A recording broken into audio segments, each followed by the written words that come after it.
Assalamu alaikum. From ISCS Montessori School System, here is our first lecture of English of grade 8. Hope you all are fine and good. Let's start our today's lecture, that is Unit 2, his first flight. इसका क्या मतलब है? उसकी पहली उड़ान। ठीक है, अब हम इस सबक में पढ़ेंगे किसकी पहली उड़ान। ठीक है, जैसे कि ये यहाँ आपको पिक्चर्स दो परिंदों की नजर आ रही हैं, तो जाहिर बात है कि ये लेसन जो है किसी परिंदे के बारे में है। ठीक है, इस फर्स्ट उड़ान, उसकी पहली उड़ान, उसके बारे में हम लोग पढ़ेंगे कि किस चीज का, किस परिंदे का जिक्र हो रहा है और क्या है उसकी स्टोरी। ठीक है, so let's start. The young seagull was alone on his ledge. Seagull क्या होता है? समंदरी बगला होता है। ठीक है, समुद्री कोई परिंदा है जिसको हम समुद्री बगला कहते हैं, वो है। ठीक है, द यंग सीगल, और वो क्या है? अभी नौजवान है, अभी बच्चा है। was alone on his ledge. वो लेज क्या होता है? लेज एक चट्टान होती है। ठीक है, छोटी सी चट्टान होती है जिसपे अक्सर समंदर में जो बीच की चट्टान होती है जिस पर परिंदे वगैरह अक्सर बैठते हैं। ठीक है, तो वो वो पतली सी चट्टान पर समुद्री बगला, नौजवान समुद्री बगला अकेला था। His two brothers and his sister had already flown away the day before. एक दिन पहले ही इसके दोनों बहन और भाई क्या थे? भाग गए थे या flown away, उड़ गए थे। He had been afraid to fly with them. ठीक है, वो उनके साथ उड़ने से डरता था। Afraid mean डरता। ठीक है, वो उनके साथ उड़ने से डरता था। मतलब इस लेसन में हम लोग को फर्स्ट तो पता चल गया कि किस चीज की, किसकी फ्लाइट की बारे में बात कर रहे हैं। हिस कौन है? ये यंग सीगल है। ठीक है, जिसको उड़ना नहीं आता, जो अपनी उड़ने की कोशिशें करता है। ठीक है, जो फर्स्ट पैराग्राफ में इन्होंने ये डिटेल बता दिया। सेकंड लाइन में वो कहते हैं कि उसके जो बहन भाई हैं, दो भाई और जो बहन है, वो पहले ही एक दिन पहले ही उड़ चुके हैं। He had been afraid to fly with them, लेकिन ये उनके साथ उड़ने से डरता है। Somehow when he had taken a little run forward to the brink of the lake, फिर भी कभी कभार जब भी ये he had taken a little run, ठीक है, वो थोड़ा सा भागता है आगे की तरफ, to the brink of the ledge. Brink क्या होता है? आखिरी किनारा होता है। ठीक है, लेज हमने पढ़ा जो कड़ी चट्टान है, उस चट्टान का बिल्कुल जो आखिरी किनारा होता है, ठीक है, उस तक वो आगे भागता है। and attempted to flap his wings, और अपने परों को हिलाने की कोशिश करता है। He became afraid, तो वो डर जाता है। The great expanse of sea stretched down beneath, समंदर का बहुत बड़ा फैलाव जो है वो नीचे की तरफ तवील जो है वो फैला हुआ है। ठीक है, A great expanse of sea, बड़ा समंदर, बड़ा फैला हुआ समंदर। A stretched down beneath, नीचे की तरफ फैला हुआ है। And it was such a long way miles down, और ये इतना तवील सफर है, इंतहाई तवील सफर है। ठीक है, माइल्स डाउन, बहुत ज्यादा माइल्स नीचे। अब इसमें यहाँ तक क्या बताता है कि एक समुद्री बगला है जो कि अपने चट्टान पर अकेला है। उसके जो बहन भाई हैं वो पहले ही एक दिन पहले उड़ चुके हैं, लेकिन ये उनके साथ उड़ने से डरता है। क्योंकि ये अभी बच्चा है, तो ये अभी उड़ने से डरता है, अपनी पहली उड़ान भरने से डरता है। ठीक है, हमारी डेली लाइफ में भी हम लोग देखते हैं, ये लेसन जो है आपकी डेली लाइफ से बहुत ज़्यादा रिलेट करता है कि हम अक्सर अपनी ज़िंदगी में नए स्टेप्स उठाने से डरते हैं। ठीक है, हमें हेल्प चाहिए होती है किसी की, हमारे पेरेंट्स की, हमारे फैमिली मेम्बर्स की, जो हमें हमारी लाइफ में नए स्टेप्स लेने में मदद करते हैं। ठीक है, चाहे वो किसी भी तरह के का हो स्टेप। ठीक है। सो क्या बताता है कि वो कोशिश करता है, वो आगे भागता है, आखिरी किनारे तक जाता है। परिंदे उड़ने से पहले 2-3 कदम भागते हैं, इसी तरह ये भी भागता है, आखिरी चट्टान तक जाता है, लेकिन जब अपने पर फैलाता है, पर फैलाने की कोशिश करता है तो डर जाता है। ठीक है, मतलब इससे उड़ने का खौफ है, इस वजह से ये उड़ नहीं पाता। फिर क्या बताया हुआ है, जो एक बड़ा फैला हुआ समंदर है उसे जब देखता है तो उससे ये डर जाता है, जो बहुत नीचे माइलों नीचे तक फैला हुआ है, मीलों नीचे तक फैला हुआ है। He felt certain that his wing would never support him। वो ये महसूस करता है कि उसके जो विंग्स हैं, उसके जो पर हैं, वो कभी उसको सपोर्ट नहीं करेंगे, कभी उसकी मदद नहीं करेंगे, कभी उसको सहारा नहीं देंगे। So he bent his head and ran away back to the little hole। तो वो क्या करता है, अपना सर बेंट मतलब नीचे की तरफ करना, झुका देना, वो अपना सर झुका देता है। and ran away back to the little hole under the ledge। और उस चट्टान के अंदर एक जो छोटा सा होल है जो कि इनका घर है, उसमें वापस भाग के आ जाता है। where he slept at night, जहाँ वो रात को सोता है। ठीक है, वो कोशिश करता है उड़ने की, भाग के जाता है उस ब्रिंक तक, आखिरी किनारे तक अपने पर फैलाने की जब कोशिश करता है तो नीचे फैला हुआ समंदर देखता है तो डर जाता है। फिर वो ये महसूस करता है कि जो उसके विंग्स हैं वो उससे कभी मदद नहीं देंगे उड़ने में, तो वो जब हार के अपना सर नीचे करके वापस अपने होल की तरफ आ जाता है जहाँ रात को वो सोता है। ये थी यहाँ तक की स्टोरी। नेक्स्ट है, even when each of his brother and his sister whose wings were far shorter than his own ran to the brink। यहाँ तक के उनके उसका कोई भी भाई या फिर उसकी छोटी बहन जिनके जो विंग्स है, जिनके जो पर है, वर फार शॉर्टर देन हिज ओन, जिनके इससे भी काफी छोटे हैं।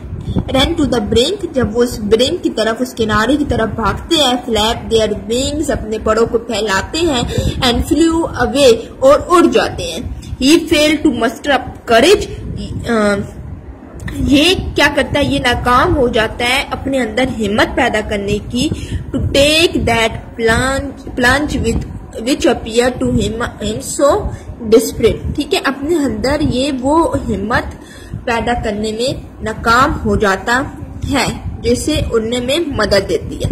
His father and mother had come around calling to him shrilly, upbraiding him, threatening to let him stray on his ledge unless he flew away। अब ज़ाहिर बात है, जो पेरेंट्स होते हैं, माँ बाप होते हैं, वो चाहते हैं कि उनके जो बच्चे हैं वो हर चीज़ सीखे जो उनकी लाइफ के लिए इम्पोर्टेंट है, उन्हें वो सब आना चाहिए। तो यहाँ भी क्या है, जो उसके फादर है, जो उसकी मदर है, had be come around calling, वो उसके गेट उड़ रहे हैं और उसे आवाजें दे रहे हैं। तो हिम श्रीली, श्रीली मतलब होता है सही चीख के। अब ब्रेडिंग हिम, उसे गुस्से से, threatening to let him stray on his legs. ठीक है, थ्रीटिंग मतलब धमकी देना, उसे धमकी देते हैं। टू लेट हिम स्ट्रे मतलब भूखा, ऑन हिज लेज कि वो इसी चट्टान पर भूखा रहेगा जब तक वो उड़ेगा नहीं, अनलेस ही फ्लू अवे, जब तक वो उड़ता नहीं है। ठीक है, माँ बाप अपनी तरफ से भरपूर कोशिश करते हैं कि वो उड़ना सीखे, वो उड़ान बनना सीखे। तो इस वजह से वो उसे सख्ती से भी कहते हैं, उसे धमकी भी देते हैं कि जब तक तुम उड़ोगे नहीं तब तक तुम्हें खाने को कुछ नहीं मिलेगा, तुम इसी चट्टान पर भूखे रहोगे। But for the life of him he could not move, लेकिन वो इस सोच कर भी, मतलब अपनी जिंदगी के लिए भी वो नहीं हिला। दैट वॉज 24 आवर्स अगो, के 24 घंटे बाद, since then nobody had come near him, के कोई भी उसके पास नहीं आया। The day before all day long, एक दिन पहले पूरा दिन, he had watched his parents flying about with his brothers and sister, ये अपने माँ बाप को उड़ता अपने बहन भाइयों के साथ उड़ता हुआ देखता रहा। Perfecting them in the art of flight, teaching them how to skim the waves and how to dive for fish. जो कि क्या कर रहे थे, जो इसे उड़ने का आर्ट सिखा रहे थे, उड़ना सिखा रहे थे। ठीक है, teaching them how to skim, जो उनके माँ बाप अपने बच्चों को सिखा रहे थे कि किस तरह उड़ते हैं, किस तरह से होता लगाते हैं, और किस तरह से how to dive for fish, किस तरह से मछली को पकड़ते हैं। He had in fact seen his older brother catch his first herring and door it standing on a rock. He had in fact, दरअसल उसने क्या अपना बड़े भाई को catch is first herring, herring एक मछली है। ठीक है, उसने एक अपने बड़े भाई को एक अपनी पहली मछली पकड़ते हुए देखा। Devour it standing on a rock while his parents circled around rising a proud कहकर। ठीक है, जो एक चट्टान पर बैठा उसे पकड़े बैठा था, और जो कि उसके जो पेरेंट्स थे, उसके माँ बाप थे, वो उसके इर्द गिर्द दायरे में उड़ रहे थे, और उससे क्या कर रहे थे कि उसे हम कहते हैं ना, आप कोई अच्छा काम करते हो फर्स्ट टाइम तो आपको उसका एप्रिसिएशन मिलती है। ठीक है, इसी तरह पेरेंट्स भी क्या कर रहे हैं कि पेरेंट्स खुशी से उसके गिर्द प्राउडली कहकर उड़ रहे हैं। And all the morning the whole family had walk about on the big plateau midday down the opposite cliff taunting him with his quadrice। और सारी सुबह जो पूरा खानदान था, पूरा कुंबा था, walked about on the big plateau, वो पूरे जो प्लेट्यू था, पूरा जो एरिया था उसके दरमियान तक और उसकी ऑपोजिट क्लिफ और उसकी दूसरी साइड तक सारा घूम चुके थे। टॉन्टिंग हिम विद हिज क्वाड्राइस, और इस पर टॉन्ट मतलब होता है कि इसको उससे होना। ठीक है, किसी का मजाक उड़ाना। हिम विद हिज क्वाड्राइस, उसकी कमजोरी पर। ठीक है, सो अभी तक जहाँ हमने पढ़ा है एक समुद्री बगला है, उसके बारे में पढ़ा है जो कि उड़ान बनने से डरता है, जो एक कड़ी चट्टान पर अकेला बैठा है। इसके जो बहन भाई हैं जो इससे छोटे हैं वो कब से उड़ चुके हैं, लेकिन ये उड़ने से डरता है। ये जब चट्टान के आखिरी किनारे तक भाग कर जाता है और अपने पर फैलाने की कोशिश करता है तो ये डर जाता है। क्यों डर जाता है? क्योंकि ये जब नीचे देखता है बड़ा फैला हुआ समंदर, ठीक है, मीलों दूर तक फैला हुआ समंदर, तो ये उसे देखकर डर जाता है। आप जब अक्सर ऊंचाई पर भी जाते हैं तो आप नोट किया होगा, आप नीचे जब देखें तो आपको खौफ आता है। इसी तरह इसके साथ भी है। ठीक है, ये क्या करता है, ये सोचता है कि इसकी जो पर है वो शायद इतने मजबूत नहीं है, ठीक है, जो इसको मदद दे सके। तो ये अपना हार कर अपना सर झुकाकर वापस अपने होल में आ जाता है। ठीक है, जो इसके भाई हैं, जो इसकी बहन है, जो इससे छोटे हैं, उनके पर भी इससे छोटे हैं, वो भागते हैं चट्टान तक और अपने पर फैलाकर उड़ जाते हैं। लेकिन ये क्या करता है, ये ऐसा करने की हिम्मत नहीं कर पाता। इसके माँ बाप तो चाहते हैं कि वो बच्चों की हेल्प करें, वो इसे